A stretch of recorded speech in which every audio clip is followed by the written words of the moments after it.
হিল্লা বিয়ে আছে না বাঙালির, তালাক দেওয়ার সময় কম দিবে না, একদম 3টার নিচে কোনো আলাপই নাই, একটাও দিবে না, 2টাও দিবে না, 3টার নিচে আলাপই নাই।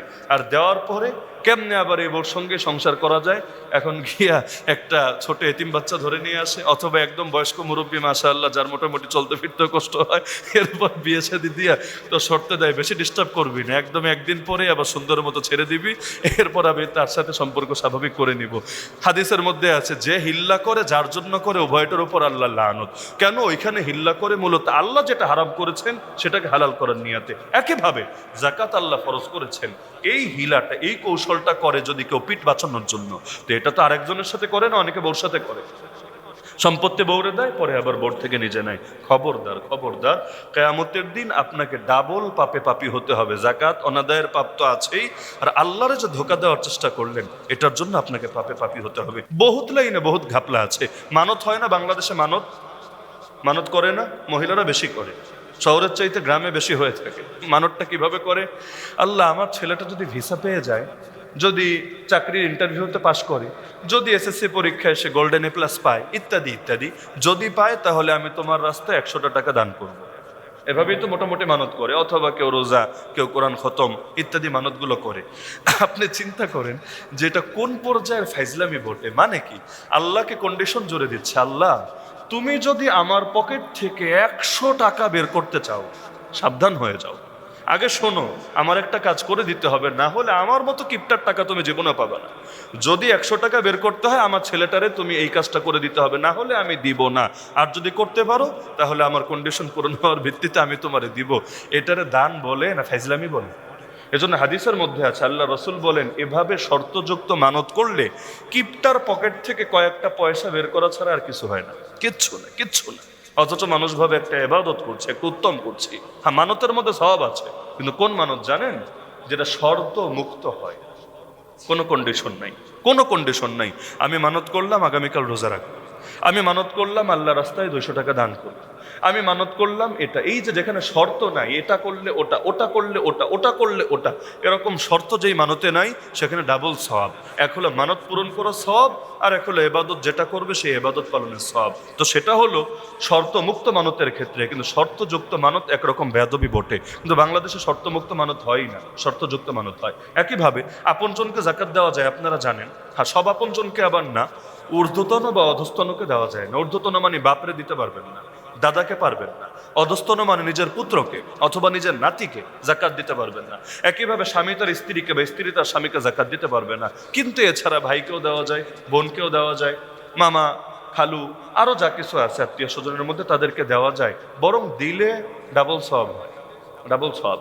1 নম্বর সওয়াব হলো যাকাত আদায়ের, আর 2 নম্বর সওয়াব হলো আত্মীয়তা রক্ষা করার। আত্মীয়তা রক্ষা করা বড় অত্যন্ত গুরুত্বপূর্ণ একটা ইবাদত, এমন গুরুত্বপূর্ণ আল্লাহ নিজে বলেন যে আত্মীয়তার বন্ধন জোরে রাখে তার সঙ্গে আমি আমার সম্পর্ক জোরে রাখি, আর যে আত্মীয়তার বন্ধন ছিন্ন করে আমি আল্লাহ তার সাথে সম্পর্ক ছিন্ন করি। এমনকি আত্মীয়তার বন্ধন রক্ষাকারী কাকে বলে? নবীজি ক্লিয়ার করে দিয়েছেন, লাইসাল ওয়াসিলু বিল মুকাফি, যারা সমান সমান করে এদেরকে আত্মীয়তার বন্ধন রক্ষাকারী বলে না। সমান সমান মানে কি? নবী ব্যাখ্যা করেছেন যে আমার সাথে ভালো আমিও তার সাথে ভালো, যে আমার সাথে তেরা আমিও তার সাথে তেরা। নবী বলেছেন না, এটাকে আত্মীয়তার রক্ষাকারী বলা হয় না, বরঞ্চ যে তোমার সাথে ভালো তুমি তার সাথেও ভালো, যে তোমার সাথে মন্দ তুমি তার সাথেও ভালো। আল্লাহ রসুলের কঠিন বাক্য আছে, ওফু আম্মান জালামাক, নবীজি সাল্লাল্লাহু আলাইহি ওয়াসাল্লাম বলেন, যে তোমার উপর জুলুম করে তুমি তারে ক্ষমা করবা। ওয়া আহসিন ইলা মান আসা ইলাইকা, যে তোমার সাথে মন্দ ব্যবহার করবে তুমি তার সাথে ভালো ব্যবহার করবা। মনে করেন একজন আপনার সাথে কথা বলে না, সমাজে বন্ধু বান্ধবের মধ্যে আপনাকে দেখলে কথা বলে না, সালামও দেয় না, আপনি আকবারে তারা সালাম দিতে থাকেন, দিতে থাকেন, দিতে থাকেন, আল্লাহ আপনাকে কোনোদিন এটার জন্য ধরবে না। ধরা খেলে ও খাবে, ধরা খেলে ও খাবে, আল্লাহ আপনাকে ধরবে না। হাদিসে আছে 3 দিনের বেশি সম্পর্ক ছিন্ন করে রাখলে কুফরি কাজ করলো। এখন সম্পর্ক জুড়তে চান, ও জোরে না, কি করবেন? খালি সালামটাই দেন, ইনশাআল্লাহ আপনি আর ধরা খাবেন না, বাকি যত পানিশমেন্ট খাওয়ার সে খাবে ইনশাআল্লাহ। এই আত্মীয় স্বজনকে যাকাত দিলে ডাবল সওয়াব হয়, এটা অনেকে জানে, কিন্তু জানে না যে যাকাতটা যাকাত বলে না দেওয়াটাই উত্তম এক্ষেত্রে। মানে কি? আপনি আপনার বোনের হাতে টাকাটা তুলে দিবেন, নে তোরে যাকাতের টাকা দিলাম, তার দিলে খুব ভালো লাগবে, তাই না? খুব মজা লাগবে না তার দিলে? এই যে কষ্টটা তাকে দিলেন, আপনি কষ্টটা তাকে দিলেন, কতটুকু আর কামালেন, এর চাইতে বেশি হারালেন। বলবেন যদি না বলি তাহলে আল্লাহ জানবে কিভাবে? ওই একই ফাইজলামি, সবগুলা মাসাল্লাহ সমস্যা এক জায়গায়, আল্লাহরই তো চেনেন, আল্লাহকেই তো চেনেন। ওই যে কোরবানির ক্ষেত্রে যে সমস্যা, এখানে একই সমস্যা। ভাই আল্লাহ দিলেরটা জানেন, মুখেরটা নতুন করে শোনাতে হবে না। এই পাবলিক নামাজের নিয়ত নামে নতুন নতুন দোয়া বিয়া বানিয়ে ফেলেছে। ওই বই খুললেই দেখবেন বাজারি বই মসজিদের সামনে সামনে বেচে, বইগুলোর মধ্যে নামাইতু আনুসল্লি আলিল্লাহি তাআলা, ছোটবেলায় মুখস্থ করতে করতে জান শেষ। প্রত্যেকটা নামাজের আলাদা আলাদা মুখস্থ করেছি, প্রত্যেকটা নামাজে। লাস্টে গিয়ে দেখি আরে ভাই মুখের সাথে নিয়াতের কোনো সম্পর্কই নাই। নিয়াত মানে ইচ্ছা, নিয়াত আরবি শব্দ, অর্থই হলো ইচ্ছা। ইচ্ছা কি মুখ দিয়ে হয় না দিল দিয়ে হয়? ছোটবেলায় আমরা ভাবতাম মনে হয় দিল দিয়া করলেও হয়, তবে মুখ দিয়া করলে সবটা ডাবল হয়। পুরা ফালতু ফতোয়া। কে বলেছে, কবে বলেছে এই ফতোয়া? আপনি যে মসজিদে আসলেন ঘাস কাটতে এসেছেন না জুম্মার নামাজ পড়তে এসেছেন? এই যে জুম্মার নামাজ পড়তে আসেন এটাই তো নিয়ত। আপনি যে সাহারি খেলেন, আপনি কেন সাহারি খেলেন? পেটে খুব ক্ষুধা লেগেছে, ঘুম ভেঙে গেছে এজন্য, নাকি আগামীকাল রোজা রাখবেন এজন্য? এইটাই তো নিয়ত। নিয়ত মানে তো দিলের মধ্যে ইচ্ছা। যেমন ধরেন নিয়ত ছাড়া কাজ কিভাবে, একটা উদাহরণ দেই। সারাদিন কাজের চাপে খাইতেই পারি না, ওই সকাল থেকে রাত পর্যন্ত কিচ্ছু খেতে পারি নাই, একদম পুরো সন্ধ্যা পর্যন্ত না খাওয়া, এটা হলো নিয়াত ছাড়া সারাদিন না খেয়ে থাকলাম, এতে আমার রোজা হবে না। কেন রোজা হবে না? কারণ রোজার কোনো নিয়ত নেই, খাওয়ার টাইম পাই নাই বা মনে নাই, এজন্য খাওয়া হয় নাই। এমনকি কেউ সারাদিন অজ্ঞান, ওই একদম পুরো শেষ রাতে জ্ঞান হারিয়েছে, বেহুশ হয়েছে, একদম ইফতারের সময় জ্ঞান ফিরেছে, রোজা হয় নাই। কেন? নিয়াত নেই। কিন্তু যেই লোকটা রোজার জন্য সাহারি খেয়েছে, নিয়াত তো তার এমনি হয়েছে। একজন মনে করেন হাঁটতে গিয়ে পুকুরে পড়ে গেছে, অরুজু করার নিয়ত নেই, গোসল করার নিয়ত নেই, এমনি পড়ে গেছে, তাই হাত মুখ সব ভিজে গেছে। কিন্তু আরেকজন যে পুকুরে নেমেছে হাত মুখ ধোয়ার জন্য, সে তো উজু করার নিয়তেই নেমেছে। আলাদা করে আবার শোনাতে হবে আল্লাহ শোনো নাওয়াইতু, আমি নিয়াত করলাম যে তোমার জন্য আমি উজু করব, কারণ আমি নামাজ পড়বো না, এটার সাথে মুখের সম্পর্ক নেই। বহুত বাঙালি পাবলিক এমন আছে, ওই আরবি নিয়াত করতে করতে রুকু শেষ হয়ে ইমাম যায় দাঁড়িয়ে, হয় না? ইমামকে রুকুতে ধরার জন্য বাঙালির কত তারা, দেখবেন দৌড় লাগায় দেয়, একদম মসজিদ একদম থরথর করে কাঁপতে শুরু হয়ে যায়। কারণ একটা রুকু মিস মানে জীবনে বিরাট লস, তাকে আরেকটা রাকাত পড়তে হবে, কত কষ্টের কথা। এর জন্য রুকু ধরার জন্য পুরো দৌড়, মানে একদম আজীব দৌড় শুরু করে দেয়, যদিও এটা ঠিক না, মাকরু, যদিও মাকরু।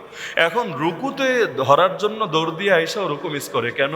নাওয়াইতু আনুসল্লি লিল্লাহি তাআলা আরবা রাকাতিন মিন সালাতিল যুহরি, এগুলো বলতে বলতে লাস্ট ইক্তাদাইতু বিহাদাল ইমাম, ততক্ষণে সামি আল্লাহু লিমান হামিদা দিয়া ইমাম চলে গেল ইশের ভেতরে। এই রুকুটাকে, এই যে আপনি নাওয়াইতু বললেন, কে আবিষ্কার করেছে? এমনকি অনেকের হয়তো কেমন কেমন লাগছে, হুজুর কি বলছে, হুজুর মনে হয় জানে না। তো ঠিক আছে, আপনি তো অনেক জানেন, দাঁড়ায় আমার রেফারেন্স দেন যে এগুলো কোন মাযহাবের কোন মূল কিতাবের মধ্যে আছে। বাজারে বইপত্রে এগুলো নিজেরা বানিয়ে নিয়েছে। তো বহুত কিছু এমন যেটা ইসলামে নাই কিন্তু আমরা বানিয়েছি। জায়নামাজের দোয়া আবিষ্কার করেছে কি নাই? ইন্নী ওয়াজ্জাহতু ওয়াজহিয়া লিল্লাযী ফাতারাস সামাওয়াতি ওয়াল আরদা হানিফা ওয়া মা আনা মিনাল মুশরিকিন। কোন হাদিসে আছে এটা জায়নামাজের দোয়া? কোন আয়াতে আছে? কোন ইমাম বলে গেছে? লবণ খাওয়ার দোয়া হানিয়াম মারিয়া। এমনকি ছোটবেলায় আরো দেখতাম, খাবার লাগলে যদি খাবার প্রয়োজন হয় এক টাইমে সুবহানাল্লাহ, আর লাগবে না আলহামদুলিল্লাহ, আর চাহিদা পূরণ হয়েছে মাশাআল্লাহ। কোন জিনিস যে কোন জায়গায় নিয়ে লাগায় ভাই, ইসলাম পরিপূর্ণ, আপনার এত কষ্ট করার দরকার নেই। নবী যা দিয়েছেন ব্যাস, এর চাইতে ভালো কিছু আবিষ্কার করার কোন রকম কোনো সুযোগ পৃথিবীর কারোর জন্য নাই। সুতরাং যেটা দিয়েছেন ব্যাস। অনেকে আছে আজানে আশহাদু আন্না মুহাম্মাদুর রাসূলুল্লাহ শুনলে চোখ মোছে না। কোন হাদিসে পেলেন? বলবে না নবীর মহব্বতে করলাম। তো নবীর মহব্বত বেটা খালি তোরই আছে, সাইয়্যিদুনা হুসাইনের ছিল না, হাসানের ছিল না, আলীর ছিল না, ফাতেমার ছিল না, চার খলিফার ছিল না রাদিয়াল্লাহু আনহুম আনহুন্না আজমাইন? তারা তো জীবনে করে নাই, নাকি তাদের চাইতেও বড় বুঝমান হয়ে গেছো? তোমরা তো জাদুঘরে নিয়ে সাজায় রাখা দরকার। এগুলো হয় না বাংলাদেশে, আল্লাহ হেফাজত করুক। এজন্য খবরদার জাকাত দেওয়ার সময় বইলা কষ্ট দিয়েন, জাকাত দেওয়ার সময় বইলা কষ্ট দিয়েন না। হ্যাঁ, অনেক সময় এমন হয় একজন মানুষ আপনার থেকে ঋণ নিয়েছিল, দিতে পারছেন, আপনি ভাবছেন জাকাতও তো দেওয়া দরকার, এই লোকটা তো এমনি বিপদে, আর জাকাতের 8 খাতের মধ্যে ঋণই একটা খাত আছে, আমি তার এই জাকাত দিয়ে দিই, আপনি এটা ভাবছেন। এই ক্ষেত্রেও আপনার জন্য একটা করণীয় আছে। করণীয় হলো, যখন তাকে দিয়েছিলেন তখন তো জাকাতের নিয়তে দেন নাই, ঋণের নিয়তে দিয়েছেন। এখন যেটা আগেই দেওয়া হয়েছে তারও খরচ হয়েছে, নতুন করে নিয়ত পাল্টাবেন কিভাবে?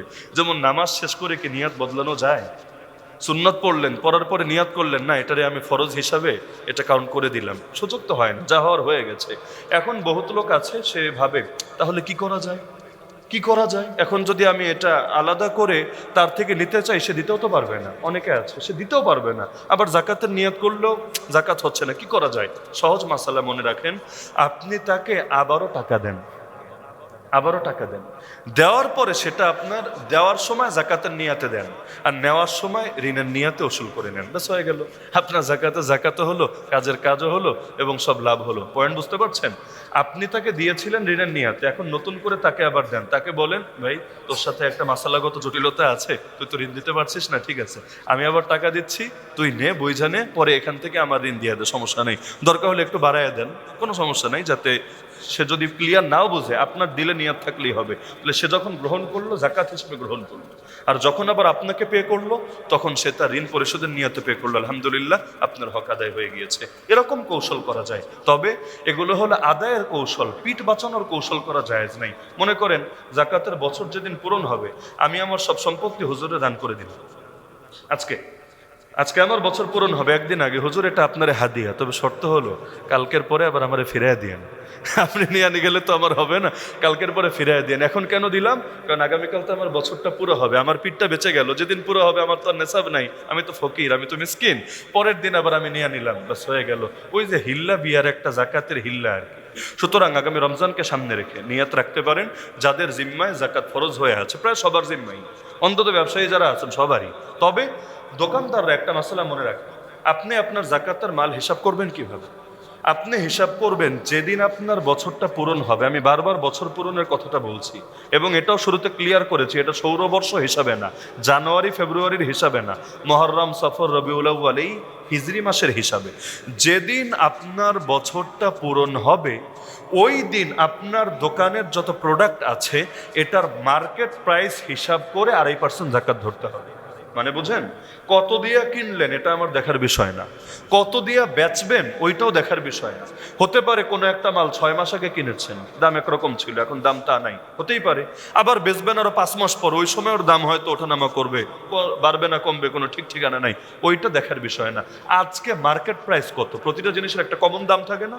মার্কেট প্রাইস বেচার সময় কেউ বাঁচায়, একটু বাড়ায়, কেউ কমায়, সেটা ভিন্ন আলাপ, একটা মার্কেট প্রাইস থাকে। যেমন মনে করেন রিক্সায় উঠলাম, আমি উঠে গিয়ে 10 নম্বর মোড়ে নামলাম, আমি যদি ভাড়া নাও পুরাই, ছোটবেলায় আমরা ফতোয়া শুনতাম ভাড়া না পুরালে রিক্সাওয়ালা যা চাইবে তাই নাকি দেওয়া ফরজ। বাবারে, তাহলে সে যদি 2 লাখ টাকা চায় বসে, তাহলে এটা কি আমার জন্য দেওয়া ফরজ হবে? না না, চাওয়া ছাড়াই নির্ধারিত হবে, চাওয়া ছাড়াই। কারণ ইসলামী ফিকহের একটা মূলনীতি হলো আল মারুফু কাল মাশরুত, যেটা সমাজে প্রচলিত সেটা শর্ত করার মতোই, যেটা সমাজে প্রচলিত সেটা শর্ত করার মতোই। যেমন তারাবির হাদিয়ার মাসালায়ও এই আলোচনাটা আসবে ইনশাআল্লাহ।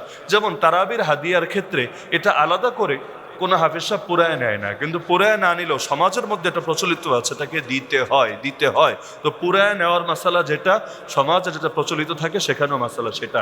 তাহলে সে একটা স্ট্যান্ডার্ড ভাড়া আছে না এখান থেকে যাওয়া 10 নম্বরে আছে, ওইটাই চাইতে পারবে, এর বেশি না। এর বেশি চাইলেও আমি দিতে বাধ্য না, কারণ যদিও আমি পুরাই নাই কিন্তু সেটা স্ট্যান্ডার্ড। বিয়ে করার সময় মোহর উল্লেখ করে নাই, হতে পারে কি না? কাজী থাকলে তো এমনি হয়, এটা কাগজপত্রেই হয়, কিন্তু পালিয়া টালিয়া যারা বিয়া করে অনেক সময় অত আবেগে আর অত কিছু মাথায় থাকে না যে মোহর বলতে হবে। তো মোহর ছাড়া মনে করেন সাক্ষীদের উপস্থিতিতে ইজাব কবুল করে সংসার শুরু করেছে, অর্থাৎ জীবনে মোহর দেওয়া লাগবে না, তাই না? লাগবে না? কয় টাকা দিবে? মোহর তো পুরায় নাই। ওই যে মোহরে মিছিল স্বাভাবিক যেটা আছে, স্ট্যান্ডার্ড যেটা আছে, স্ট্যান্ডার্ড নারী ভেদে আলাদা হবে। ওই নারীর, ওই বংশের অন্যান্য নারীদের হালত দেখো, ব্যাস এটা বের হয়ে আসবে। তো এর জন্য মাথায় রাখবেন সব জায়গায় একটা স্ট্যান্ডার্ড আছে, স্ট্যান্ডার্ড। তাহলে আপনার মার্কেট প্রাইস যেটা সেটা ধরে 2.5%। ব্যবসায়ীরা মনে থাকবে তো ইনশাআল্লাহ? মুদি আইটেম হোক, শাড়ির আইটেম হোক, এখানে ব্যবসায়ী যেহেতু বেশি এজন্য ক্লিয়ার করে দিলাম যে আপনি কেনা দামও না, বেচা দামও না, পাইকারি খুচরা কোনোটা না, বরঞ্চ মার্কেট প্রাইসটা